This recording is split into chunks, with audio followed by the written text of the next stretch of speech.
빨리 어떤 유명한 의사에 가야 된다, 빨리 회사 접고 산속으로 들어가야 된다, 막 이런 조급함 때문에 내가 주체적으로 선택하지 못하고 어떤 시스템에 빨려 들어가는 느낌? 그래서 제가 이 채널을 만든 거예요. 네, 아유, 감사합니다. 암에 걸리셨을 때 어디로 가야 되지? 어떻게 해야 되지? 우왕좌왕할 때 우리 채널에 와서 네. 차근차근 가이드가 될 수 있게 꼭 필요한 채널을 만들고 싶더라고요. 네.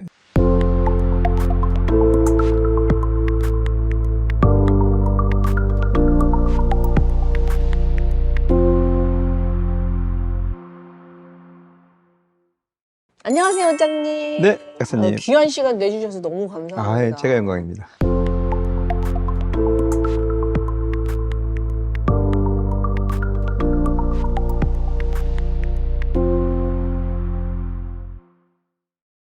제가 이렇게 온 이유는요. 사실 제가 처음에는 제가 이렇게 상담을 하면서 암 환자분들이 저에게 어떤 도움을 요청을 하시면 저는 그 암에 대해서는 잘 모릅니다. 더 상위 병원으로 가세요라는 표현을 많이 했었는데요. 지금은 그럴 수가 없어요. 다 못 오게 할 정도로 암 환자분이 많아진 거예요. 그래서 내가 공부를 해야겠구나. 암에 대해서 내가 먼저 공부를 하고 대한민국에 있는 모든 고수들을 다 찾아봤습니다.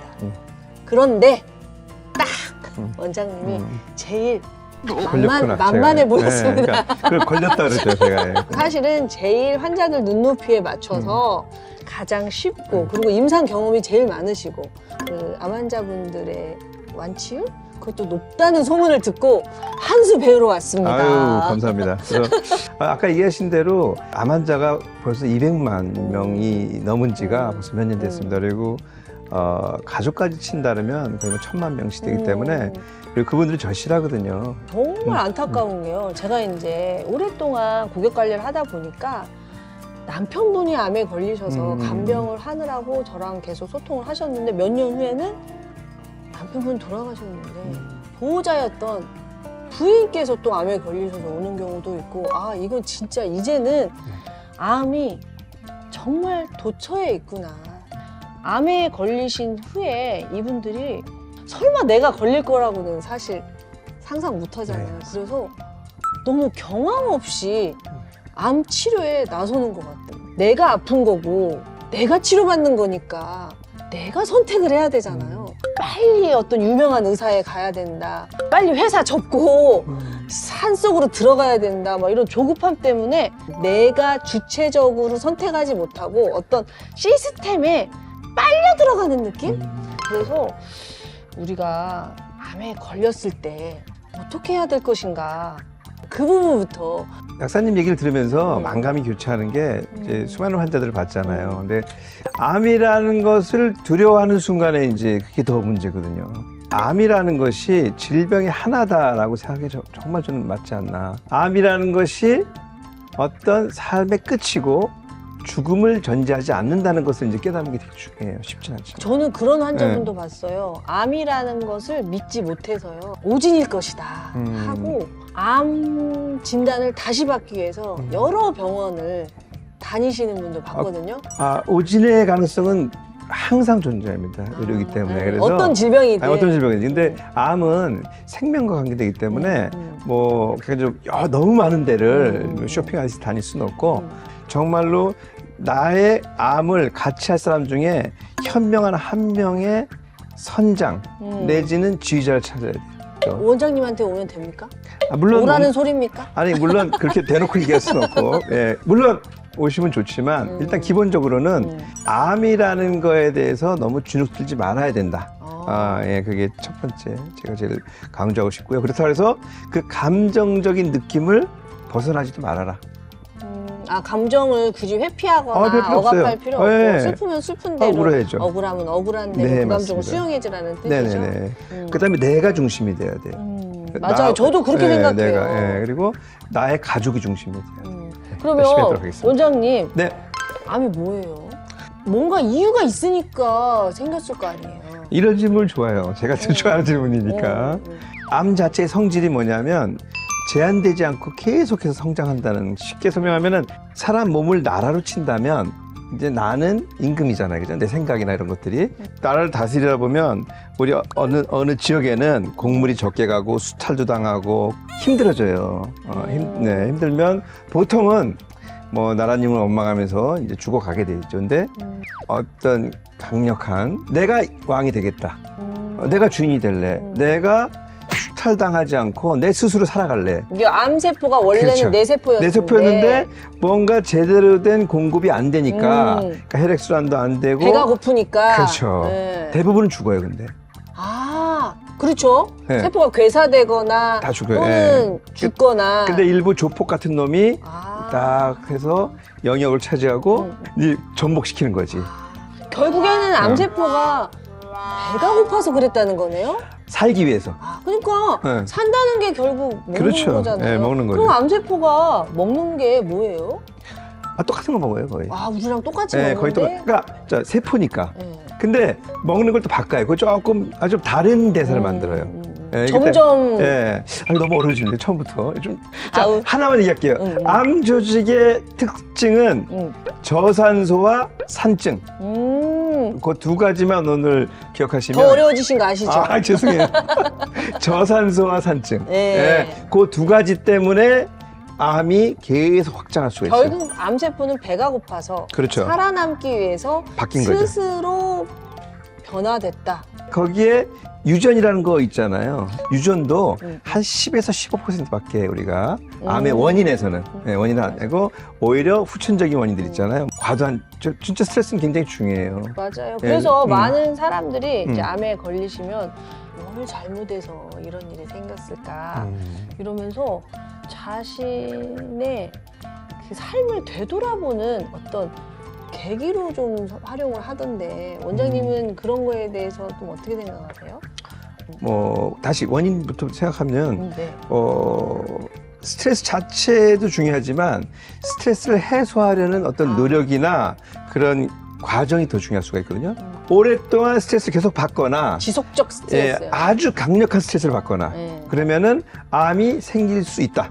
물론 그거 이외에도 담배하고 술은 맞아요. 당연한 발암물질. 그러니까 그런 여러 가지가 있기 때문에 또 바이러스 마찬가지로 바이러스가 우리가 헬리코박터라고 있잖아요. 그럼 위암이 잘 걸린다든지, 그러니까 비형간염 환자가 간암이 잘 걸린다 이런 식으로 바이러스와 염증과 그 암은 연관성이 있습니다. 그래서 그 충분히 가능성이 있다. 뭐 그런 것들이 근데 뭐 내가 뭐 잘못해서 생기는 일은 아니잖아요. 아 그럼요. 일단 암은 잘잘못이 아니라 그렇죠. 그냥 거기에 인정하고 대처한다. 받아들일 건 받아들이고. 근데 저는 이렇게 환자분들 상담을 네네. 하다 보면은요, 평생을 정말 그 자신을 희생하면서 사신 분들이 있잖아요. 네네. 자기가 먹고 싶은 거 못 먹고 또 내 감정 표현 못 하고 쉽게 말해서 화병 같은 거. 네. 정답. 저는 그 환자분들 상담을 오랫동안 하면서 음식 체하잖아요, 우리가. 네네. 체했을 때 소화제 드리는데 음식만 체하는 게 아니라 감정도 체한다는 것을 많이 발견을 했거든요. 감정 소화를 못 시키는 분들이 너무 많은 거예요.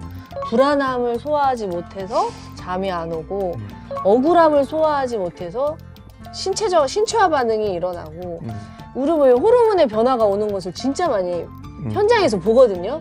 내 몸의 면역세포, 특히 NK셀, 암세포를 없애준다면서요. 근데 그게 너무 스트레스를 받아서 코티솔이 과도하게 나오면 이 NK셀의 활동을 억제해가지고 암세포를 못 없애서 암이 커지는 것을 속수무책으로 방관한다.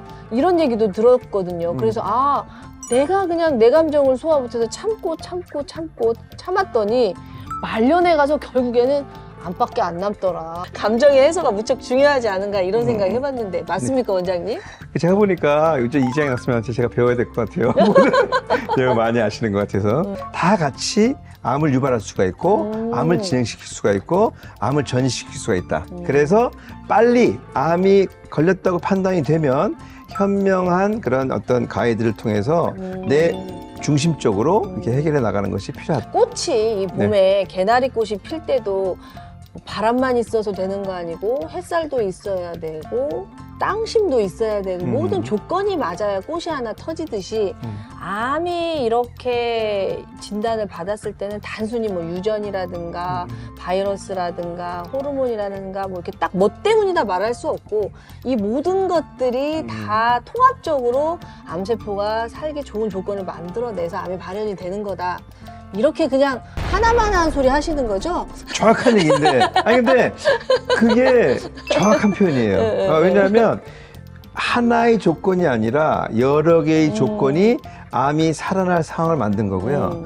거기에 마지막에 면역학이 도망가 버리면 얘네들이 면역 감시라 그래요. 네. 그걸 도망간 거죠. 그러니까 옛날에는 암에 걸린지도 모르고 돌아가신 분들이 많았는데 지금은 암을 잘 잡아낼 뿐더러 나이가 먹으니까 면역세포가 떨어지니까 암세포를 못 없애서 암에 더 많이 노출이 된다. 그러니까 우리가 오래 살아서 암이 많아졌다 이런 얘기도 있던데. 뭐 그렇다고 해서 오래 살지 말라는 법도 안 되니까. 그 뭐 아까 그 NK 세포 얘기하셨는데 네. 예, 또 요 지점에서 제가 전문가로서 또 한마디 드린다면 그 NK 세포가 그 내추럴 킬러 셀의 이제 약자인데 맞아요. 예, 이 친구들이 한 일주일 정도 삽니다. 사는데 태어나자마자 두 가지에 대한 살해 면역을 갖고 태어나요. 그러니까 외부의 가장 무서운 적이 바이러스고요. 그렇죠. 예, 내부의 가장 무서운 적이 변형된 세포, 특히 악성 변형된 암세포예요. 그래서 이 두 가지에 대해서 진화적으로 딱 내재된 거예요. 예, 그래서 얘 능력이 나이가 들면 떨어져요. 예, 그리고 나이가 들면서 아까 발암 물질이라든지 스트레스라든지 여러 가지가 살면서 많이 쌓이잖아요. 켜켜이 쌓인 이 두 가지가 갖춰지는 거죠. 그 암이 요 딸기예요. 네. 딸기면 이제 여기 암의 특징이 되는 네, 거죠. 요 네. 특징이 이게 산증이에요. 네. 요 빨간 게 이제 저산소면서 산증이라는 거죠. 근데 여기에 요 노란 면역이 들어가지 못해요. 잘. 들어가지 못하고 들어가면 이 딸기로 바뀌어버려요. 뭐 이런 식으로. 그러니까 어찌됐거나 그렇게 되는 이유가 여기가 저산소와 산증인 거죠. 처음에 암이 생길 때는 한 놈이었는데 이놈이 뭉쳤을 때는 저산소 산증이 되는 거고 이렇게 되면 여기가 또 암이 또 잘 생겨요. 그래서 면역세포가 잘 못 아무리 들어가요. 튼튼해도 들어가서 얘네들을 어떻게 저지를 그러니까 못한다. 늪지대로 들어가 똑같아요. 군인이. 늪으로 들어가니까 산증이라는 늪으로 들어가니까 못 움직이는 그래서 거죠. 암은 조기 검진 초기에 잡아야 된다. 작은 조직일 때 없애기가 쉬운 거예요. 예. 이제 정확히 이해를 네. 했습니다. 제가 알고 얘가, 있다곤 해도 어디서 주워 들어가지고 띄엄띄엄 알고 있는데 원장님께서 이렇게 딱 명확하게 정리를 해주니까 너무 속이 시원합니다. 직관적으로 이해가 확 됩니다. 그러니까 여기가 이제 옛날에 박중훈 씨 나오는 투캅스 아시잖아요. 네네네. 이쪽에 있을 때는 좋은 경찰이었는데 여기로 가면 이렇게 해서 이게 빨간색이 돼버려요. 얘도 그냥 비리 경찰이 돼버리는 실제로 거예요. 이렇게 돼버리는 거예요. 정확히 잘 이해를 했습니다. 아유, 어떤. 자, 그러면 이제 암에 걸렸을 때는 우리가 너무 당황하지 말고 우리가 뭘 잘못해서 암에 걸린 게 아니고 이런 정말 우리도 알 수 없는 여러 가지 요인들이 복합되어서 꽃이 피듯이 암이 생겼고 암이 이미 생겼을 때는 우리의 면역세포도 속수무책으로 지켜만 볼 수 없으니 반드시 혼자 해결하지 마시고 전문가를 찾아서 제대로 솔루션을 받고 그 방향대로 천천히 침착하게 대처를 하면 될 것 같네요. 맞습니까, 원장님? 네.